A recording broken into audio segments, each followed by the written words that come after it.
Well, it's great to be here again. You know, all of us see the future in different ways. And I want to take us on a journey looking forward for the next 10 years and then looking back from that point.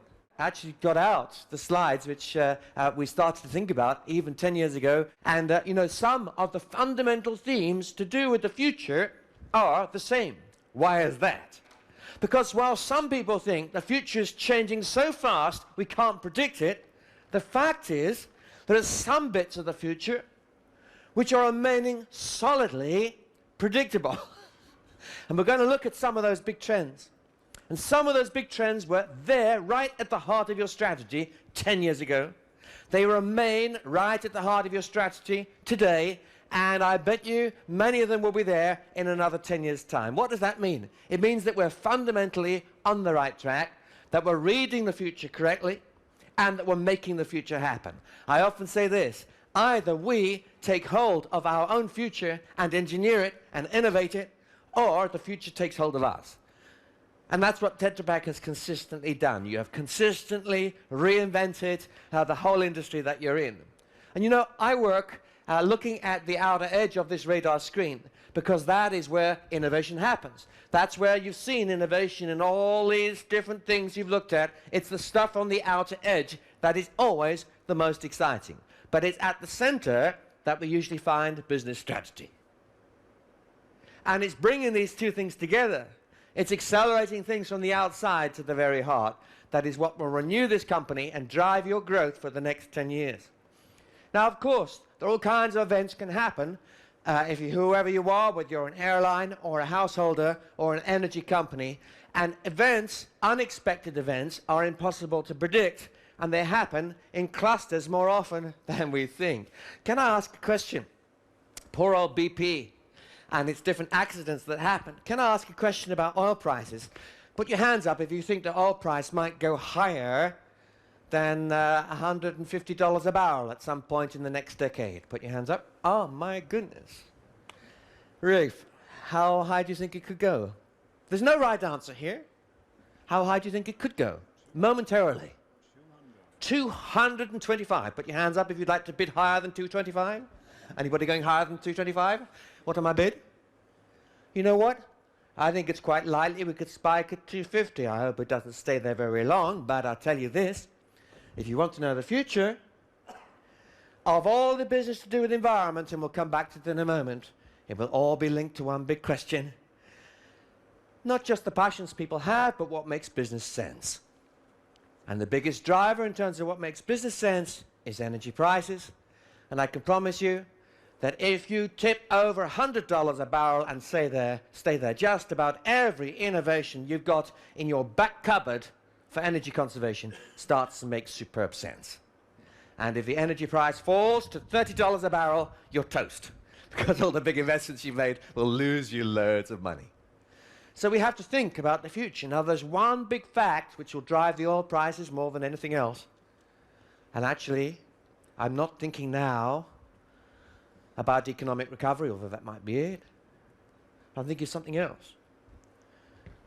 But we'll come to that in a moment. See, the future, yes, it's rapidly changing.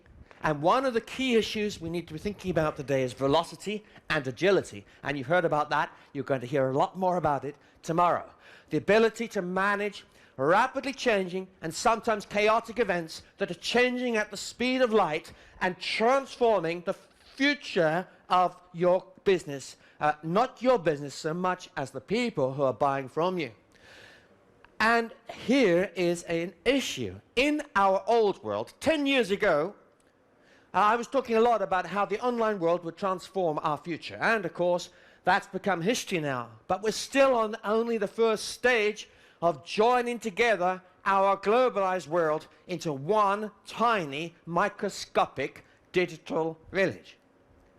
But already it's true that today, a combination of 2 or 3 events will transform the world 100 times faster than it ever did 10 years ago. So here is a question, and the answer to this question will drive quite a lot of the future. You may know the answer to this question. What is the chance of 2 in 24? Let's look at 24 people. That's about 2.5 rows. What's the chances of two people in these 2.5 rows having the same birth date. Think about it for a moment. Put your hands up if you think it's less than 5%. Okay? Put your hands up if you think it is less than 20%. Put your hands up if you think it could be as much as 35%. 50%. Whoa, now how can that be? That cannot be right, you're saying. There's a whole chapter on this in Wikipedia. You can go and look it up. Mathematicians have worked on this because life is complicated.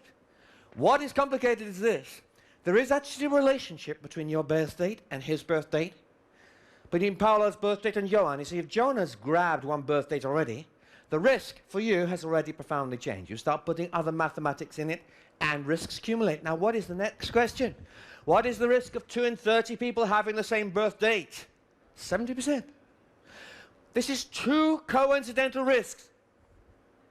If you have 30 situations, 30 potential risks that could go off inside your business, 30 different situations to do with a subprime crisis affected in one country, plus a major problem with financing debt in another, plus a foot-and-mouth outbreak, plus a stupid standoff between North and South Korea, plus you have coincidental risk. Each of them is apparently a totally separate event. I promise you there's more relationship between them than your birth dates.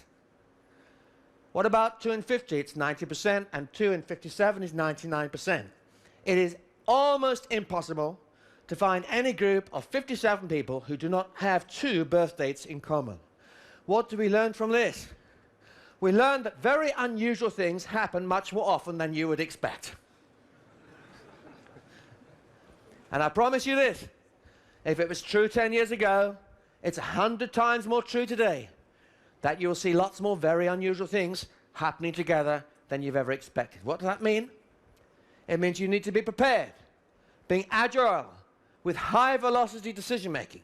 It means having more than one strategy. The idea of having only one strategy is history. Companies that only have one strategy will go out of business. Why? Why is that? Because your world changes faster than you can call a board meeting. It's true. What it means is that every successful business has already thought about it. I know that Tetra Pak is like that. I remember even 10 years ago being astonished to learn that you are one of the few companies that could go into a country where you don't have any manufacturing whatsoever. Let's say, I know you do now, but someone like Rwanda, after a war. You could go to a greenfield site, and maybe this is just a myth, but at least I believed it was true.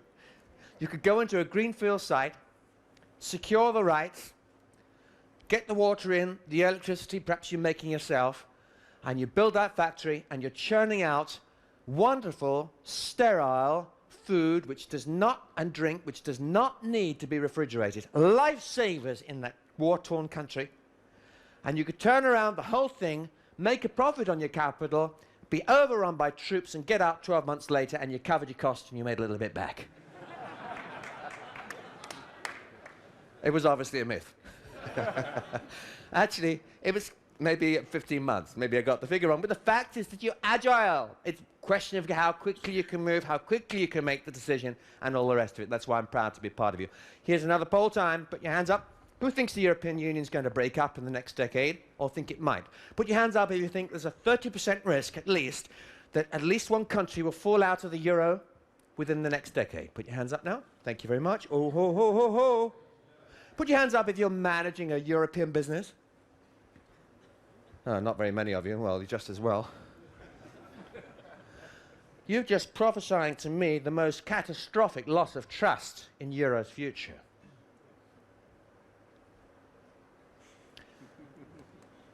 And actually, see, one thing we learn is the future is not about facts. It's not about events. The future is about a single word. A single word will drive the future more than anything else, certainly more than innovation or technology. This word is responsible for most of the subprime crisis and every single thing that's followed. It's this single word that will cause either the healing or the destruction of the European Union, And the word is, of course, some of you may have heard it from me before, emotion. And one of the things about your business is I've heard so much about technology today. Amazing technology, extraordinary innovation. You are food and packaging and liquid engineering and all the rest of it, and nanotech and goodness knows what else tech as well. But I know one thing, that you are in a different business than technology. I know that you're in the business of emotion, and food is a very emotional business. Drink is a very emotional business. And I know that one of the reasons why you're so successful is because you deliver safety and security as well as wonderful taste and fresh smelling produce and the rest at incredibly low cost. Yes, it's a cost thing, but there's something very powerful here as well. And we should never ever forget it when we get in the minds and the hearts of these guys, these girls here, and we think, what is it that causes them to pull one of your products out? And you might say, well, it's just which company bought the packaging. No, there's something else here. And let us never forget the business that we're in. I want to look at the world through the customer's eyes, taking our own glasses off, because our own glasses distort our worldview. Put your hands up if you've been a Tetra Pak person for more than 36 months. Put your hands up if you've been a Tetra Pak person for more than 36 years. Wow. Round of applause. Fantastic.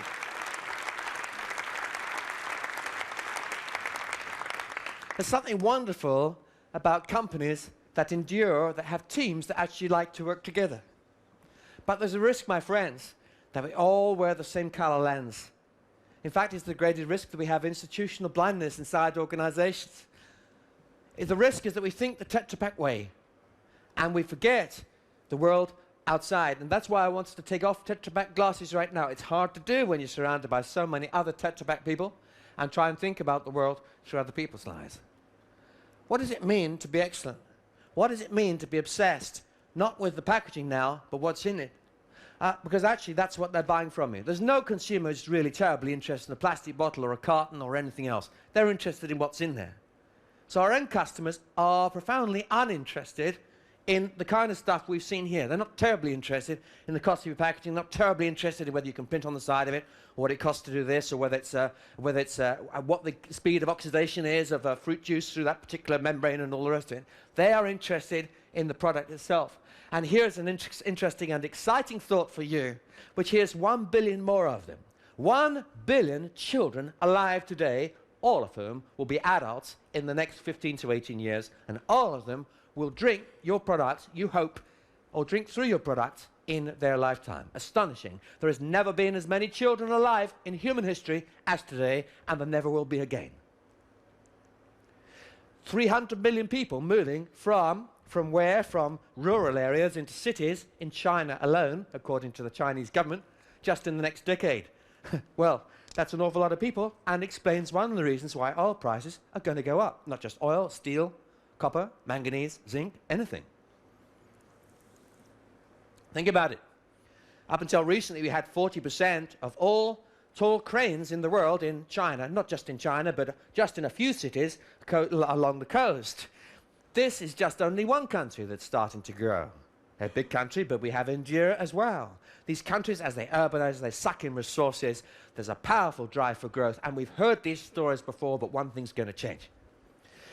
In 2000, 10 years ago, we were talking about the growth of emerging markets, and we all nodded wisely, and we added noughts onto our turnover figures for India and Malaysia and Singapore and Indonesia. Who's here from Indonesia? Vietnam. I was talking to someone from Vietnam earlier today. China. Who's here from Malaysia? Who's here from India?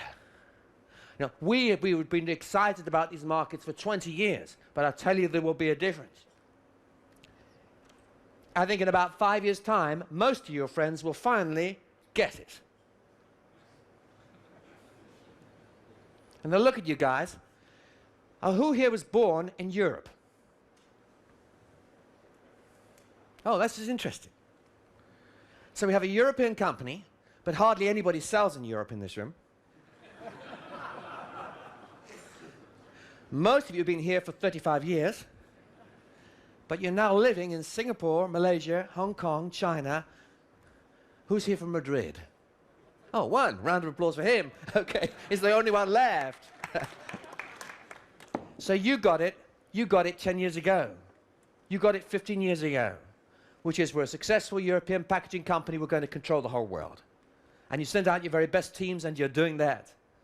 But most of the world has yet to catch up, or most of the developed world has yet to catch up with the energy that you see. And you're in it. But you're also experiencing the pressures of it. And the pressures of these emerging giants. The fact that in 10 years' time there will be several packaging companies, it could be 2 or 3 times the size of Tetra Pak, and it could be in your area. And we know where they'll come from. Where will their headquarters be based? China. And where will the next biggest office be based? China. And the third big office based? China. And where's the fourth big office based? China. And the next one, India. And so the West goes on. Yes. So we're going to see some very big growth of some very, very sophisticated competitors who will have all the agility of Tetra Pak, and they will buy some of your greatest talents, and they'll compete with you outside of your original home markets, and then knock back their products back into Europe. It's a big challenge, and we cannot stand still. You know that, and that is actually a greatest threat to you, that your technology will be copied, turn around, slightly inferior version will be put back out, but it'll be 1/3 of the price. So we have these two Tetra Pak worlds, the developed and the undeveloped, or emerging. And how big is that? And where will the energy be? Is it even worth having a European version of Tetra Pak on current trends? Probably not. According to you guys, no one's going to be living in Europe. There won't be a Euroland. There won't be a European currency. Nobody lives there anyway.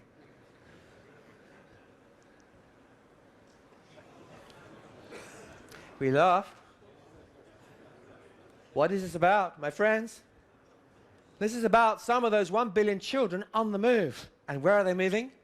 North. And where are they going? They're going to your markets. And they will drink your products. And at the same time, in this schizophrenic world, we have another group of people. 75% of all UK wealth and US wealth is owned by those over the age of 65. Most of them are women. What it means is most of the America and most of the UK will be owned by very old women very soon. I'm sorry about this, but if you're a man, you just don't live long enough. In fact, if we look at Italy, they have a fundamental problem with their political system. It's already started. By 2026, 1 million people over the age of 90 will be living in Italy. Most of them will be women. And most of them, well, will be enough. Even a small number will be enough to control the outcome of every election in that country. So 90-year-old women will control politics in Italy for the next 100 years. Now, here's another strange thought. You see, the future is certainly about emotion, but it also is about innovation, but it's also about demographics. We talked about those being born, but let's look at some other people too. Not just their age group, but how they think. 68 years old today. 68? They were 18 in 1960. These are the Beatles generation. These are the free love and sexual revolution generation, 68 years old, okay? Now, though we laugh, our image of a 68-year-old is, war generation, stiff upper lip, all the rest of it. A rather old-fashioned, not true. 68-year-olds don't think like that. You think like that. I'm saying we need to take off our glasses and think again.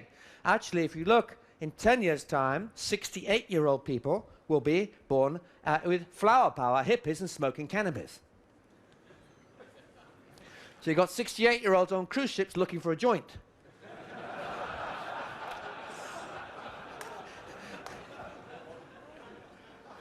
I'm just saying, folks, we are often very disconnected. We often have prejudices which distort our view of our customers or even of our parents.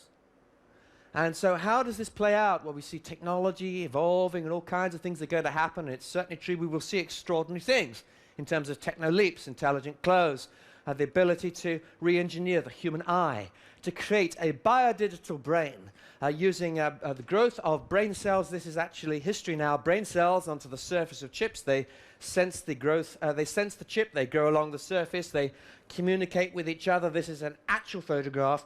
They form nerve-to-nerve connections, and they also form nerve-to-chip connections. This is a biodigital device, and you can create one in your own brain automatically. You just put a chip inside your head, the brain cells grow over the surface, and they start to communicate with it. Amazing.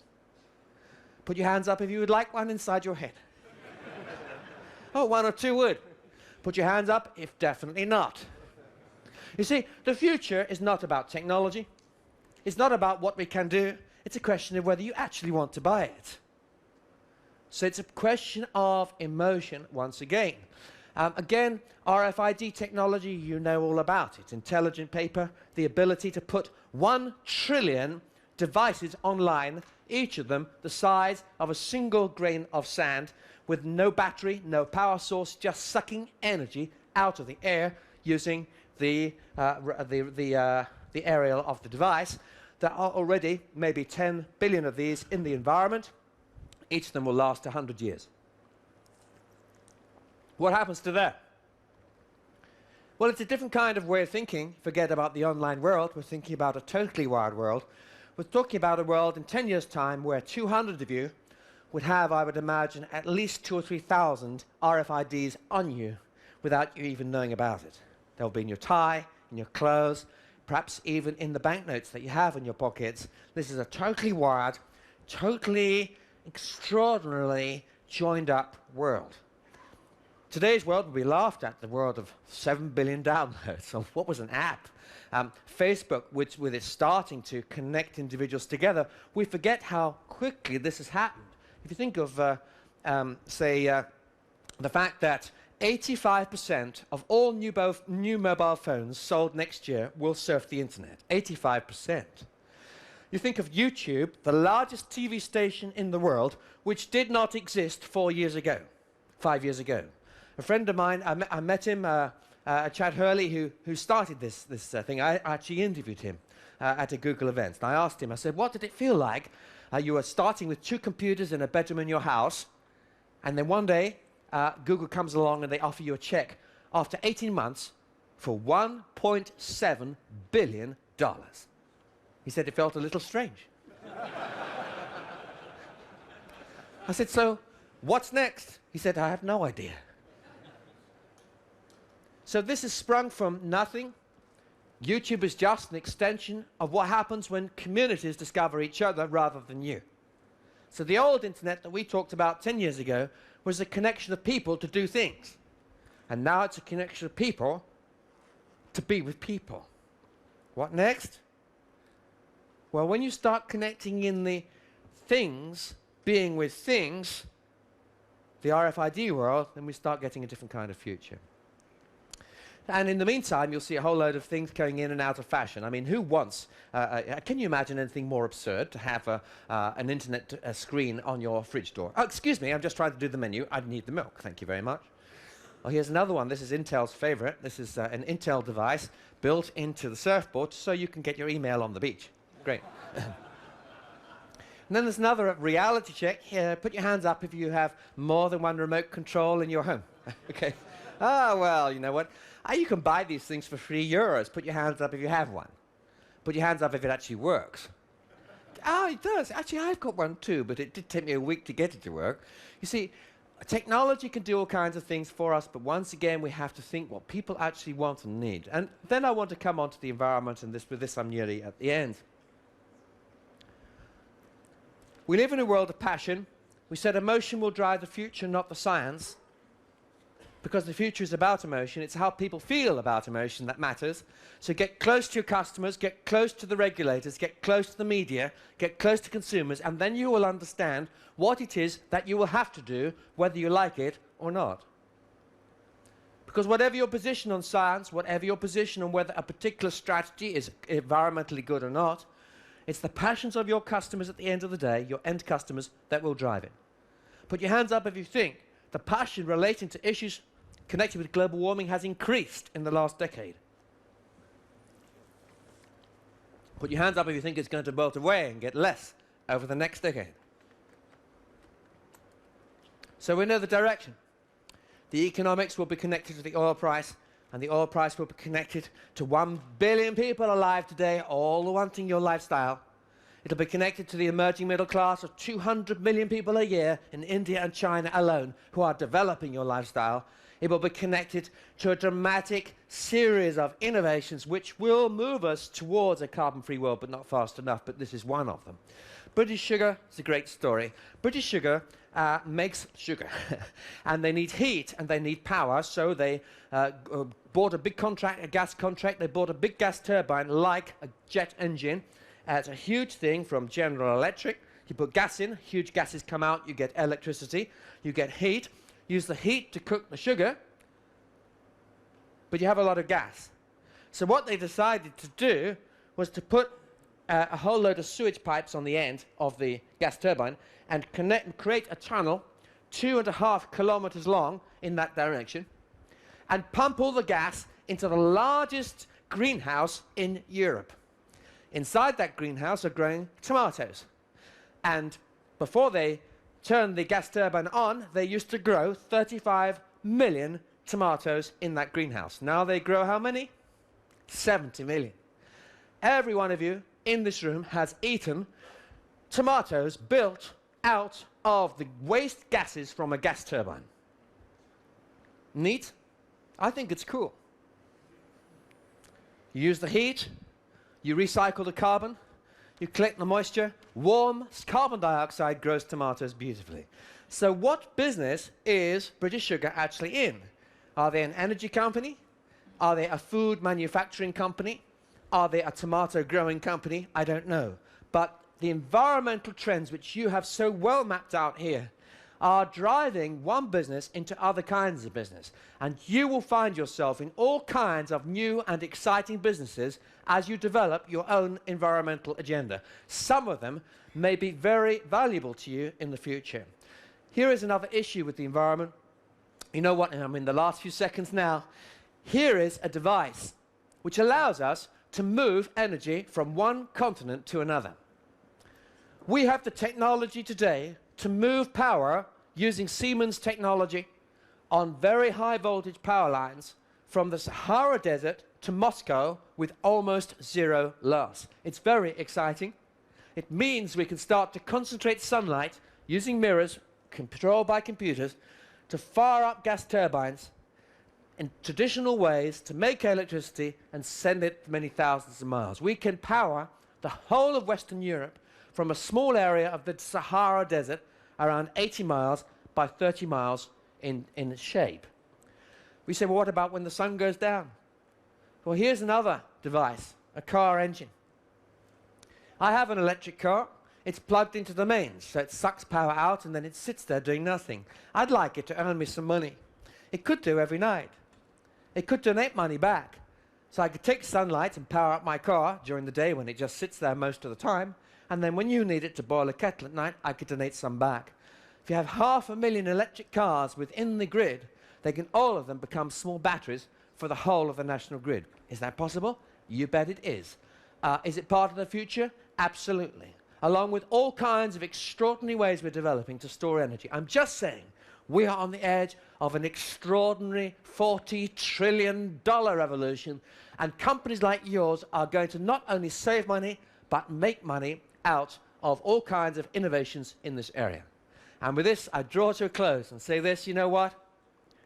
What Tetra Pak's about and why I'm so excited to be here and what I love about your company, you're about emotion and food, you're about health and safety, you're about nutrition and well-being, you're about saving the lives of the poorest of the poor, you're about providing a quality of life for people who haven't even got a fridge that they would only expect if they were in the West in terms of what they're able to buy.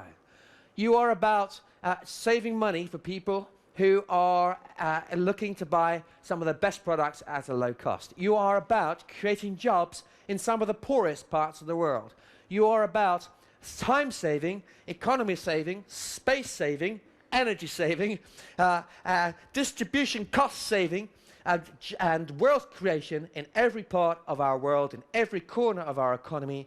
And your motto, what is my motto? your motto has to be that we exist to create a better future.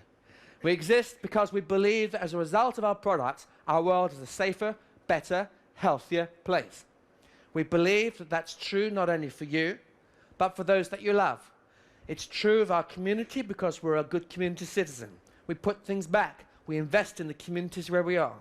And it's true of our wider world because wherever we go, we protect the resources that we have and we book to build for the long term. And with those kind of things, we will have a great future, especially when you combine those kinds of values with agility, velocity, with the ability to have visionary, dynamic decision-making that is always able to stay one step ahead of what your competitors or the environment is forcing upon you. And as I said before, I say again, take hold of the future, or the future will take hold of you.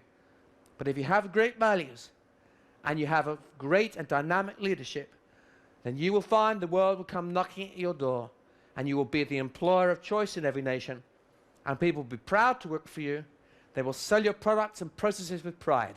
And what's more, from time to time, they might even be willing to work for you for next to nothing. Thank you very much.